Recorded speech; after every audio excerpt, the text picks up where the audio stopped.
Hi, we are going to talk about angular momentum and just do the basics with an introduction. I love angular momentum. It tells how galaxies flatten out and spin. It talks about how you can get skaters who spin super fast, how you stay upright on a bicycle, and how cats can land on their feet. Remember torque?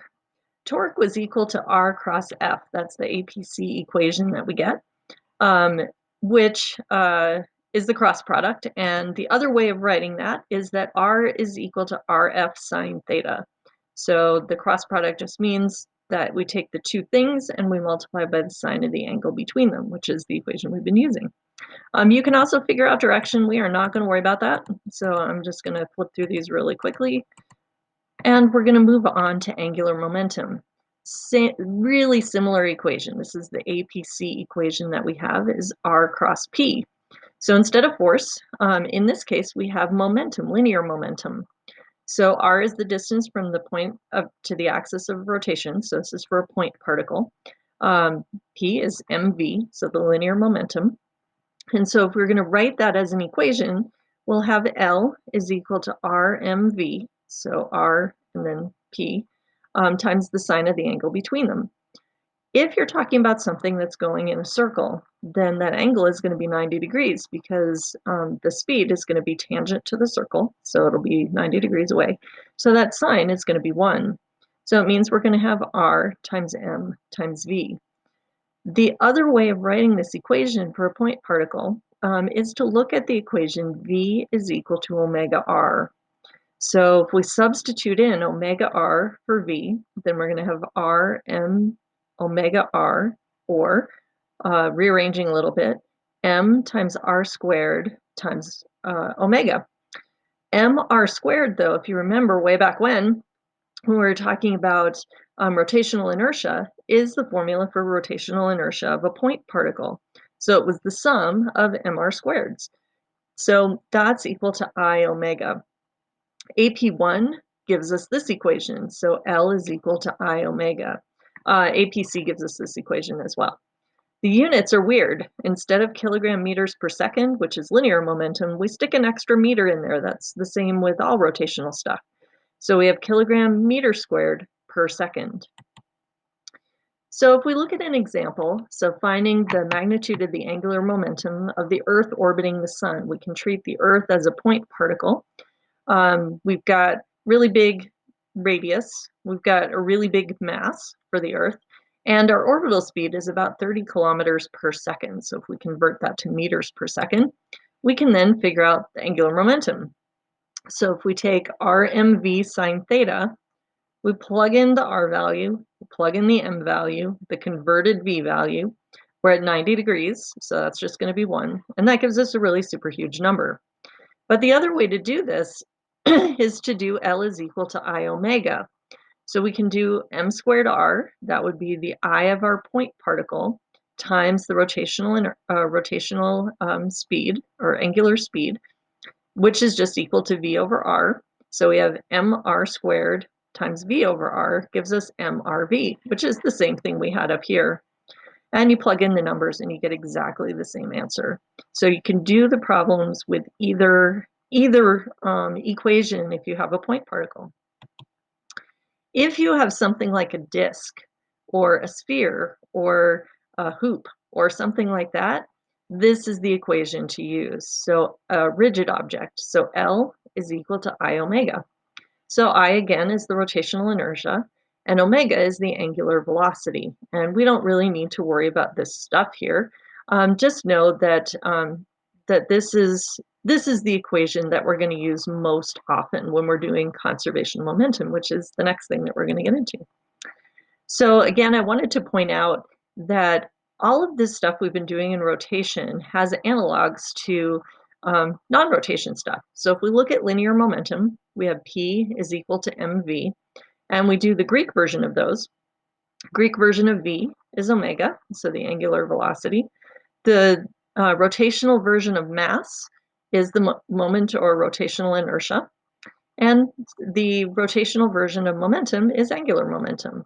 So you can see that it goes straight across, just like torque equals I alpha is like F equals ma. Really, really similar. So why do we like linear or angular momentum? It's because it's conserved much like linear momentum is. So conservation of linear momentum, that's what we started our semester. We actually began it last semester, but we began this semester with this. Linear momentum P equals mv is conserved as long as there's no external forces applied. So if there's two objects and they interact, the total linear momentum before they interact, either collide or explode apart or whatever it happens to be, is equal to the total linear momentum after the event. And we wrote that as this equation, m1v1 equals plus m2v2, or a's and b's instead of ones and twos, m1 v1 prime plus m2 v2 prime. Notice that the mass doesn't change. It's only the speed that's going to change afterwards. So we're denoting that with the little prime thingy on here. In angular momentum, it is conserved in a closed system as long as no external torques are applied.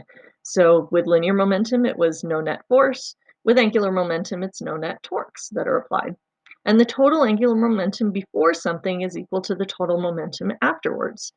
What's one thing that's different about angular momentum conservation is that you can have angular momentum change or angular momentum conserved for a single object, which you can't do for linear momentum, really. I mean, it's pretty boring for linear momentum. The car's driving beforehand, the car's driving afterwards. The momentum is still the same. It's not very exciting. But with angular momentum, because we can change the rotational inertia in addition to changing the angular velocity, it actually is pretty interesting when you have conservation of angular momentum of a single object. So whereas linear momentum, the mass really doesn't change, in angular momentum, the rotational inertia can change, and that will change the rotational speed that you have, which is really kind of cool. So I want to show you some examples of this. First one I want to show you is skater spins, and we're just going to look at one. I'm going to move ahead in this video to where she starts spinning. There we go. That's probably a good spot. You can see as her leg is extended, her I value is really big, but when she, at the end of this, brings her leg upwards so that her rotational inertia is really small, her angular speed increases by a ton. And I just think that's cool. Let's see if we can get to the next slide. Also, if things are spinning, they'll tend to form a disc, which is pretty wild too. You can think about if you have long hair and you spin around in a circle, your ponytail might like stick out, or your arms will tend to fly outwards. That's a conservation of angular momentum thing, or it is an angular momentum thing. If things are not spinning, they just tend to form blobs like elliptical galaxies. The gravity just tends to pull it in. But if things are spinning, then you tend to get flat disks, which is kind of cool. So I just thought I'd mention that. Tornadoes goes back more to our skater. We start with big air masses that then become big cells of thunderstorms. And as those are rotating, they're pretty big, so they rotate kind of slowly. But if that air draws in and becomes really narrow, the speed will increase a lot, which is where you get tornadoes. I thought I'd also mention that Doppler radar, it detects cloud rotation. That's what it does, which is how they predict tornado activity as they look for rotation in the clouds using Doppler radar.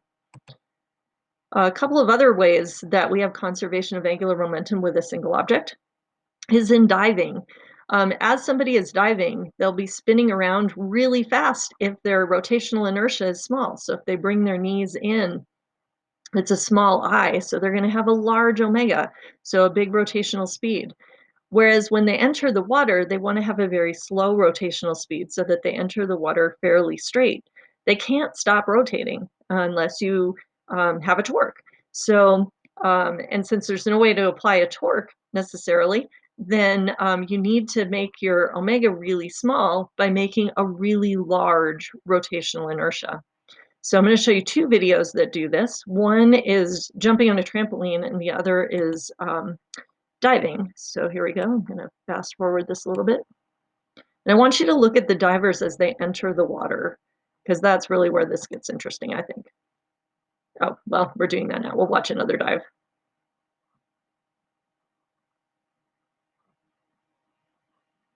So notice that he's still rotating, just very, very slowly. So rotating fast, lengthening the body makes you rotate more slowly. So bigger eye, less rotation. Okay, now let's take a look at this video, which is jumping on a trampoline. You may have seen this somewhere online. It's a pretty cool video.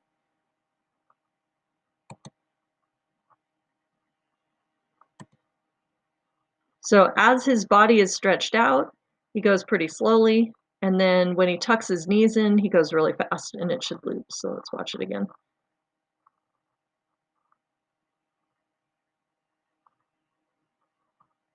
So as he's jumping and his legs are stretched out, big I, small omega, brings the knees in, small I, big omega.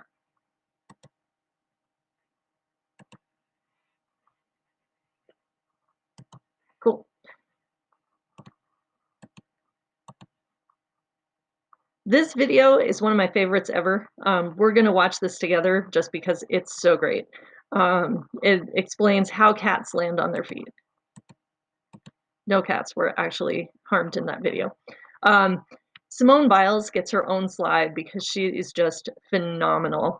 And I'll play one of the videos. She is just, she's so good at rotating that she can have her body stretched out and still rotate complete rotations before she lands. It's just incredible. So we'll just watch one of her videos, one of her many amazing things that she can do.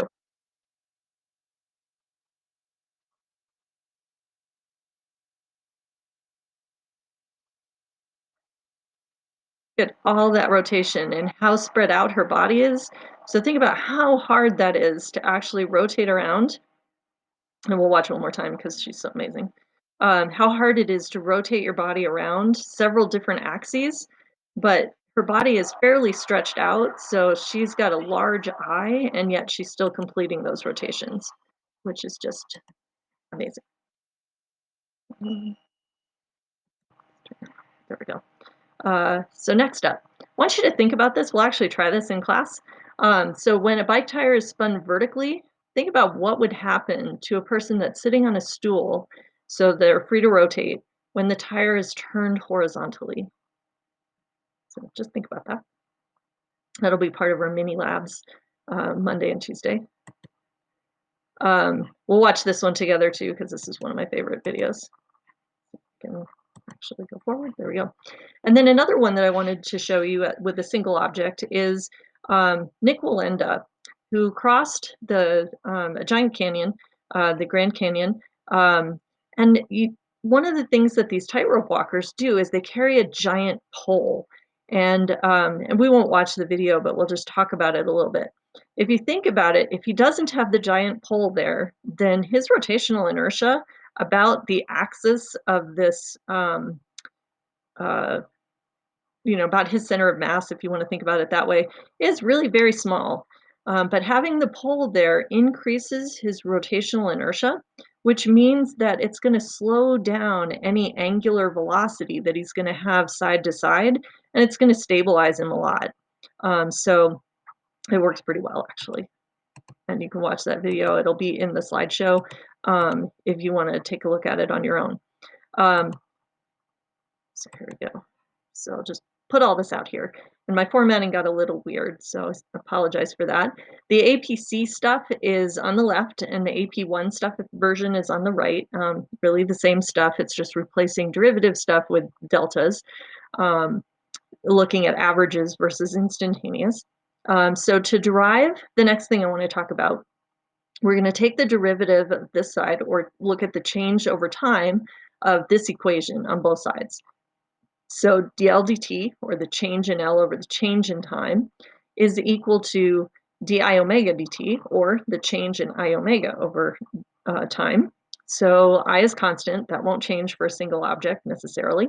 So dl dt, or the change in angular momentum over time, is equal to I change in omega over time, and that's just angular acceleration.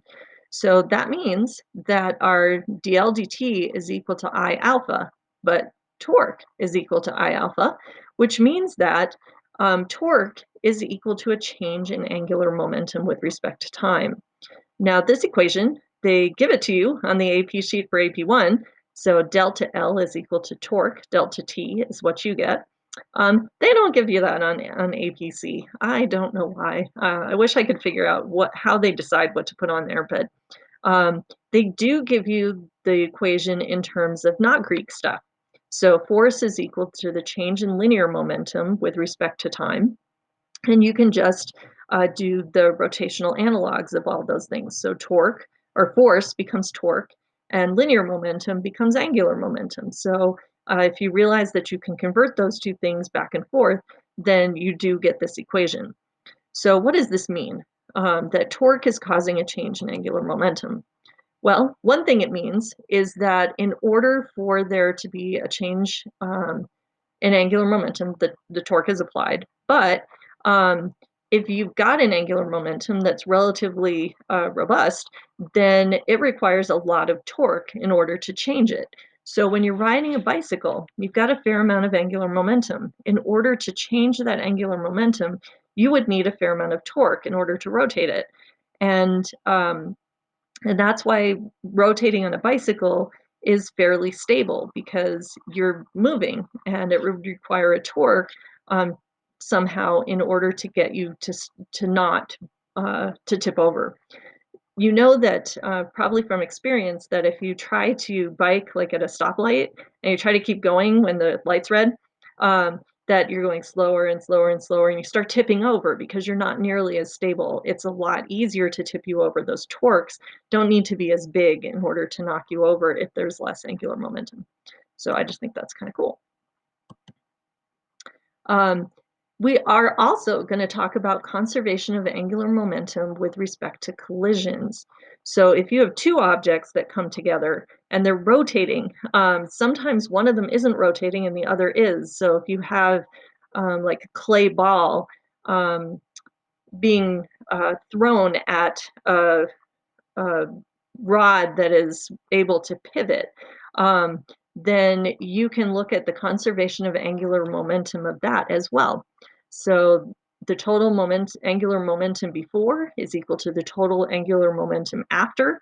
And we can write that equation so that it looks very similar to that MAVA plus MBVB equation. It's just that it's going to be I's and omegas. And things can stick together the same as they did with linear momentum. And we will look at doing some problem solving next week.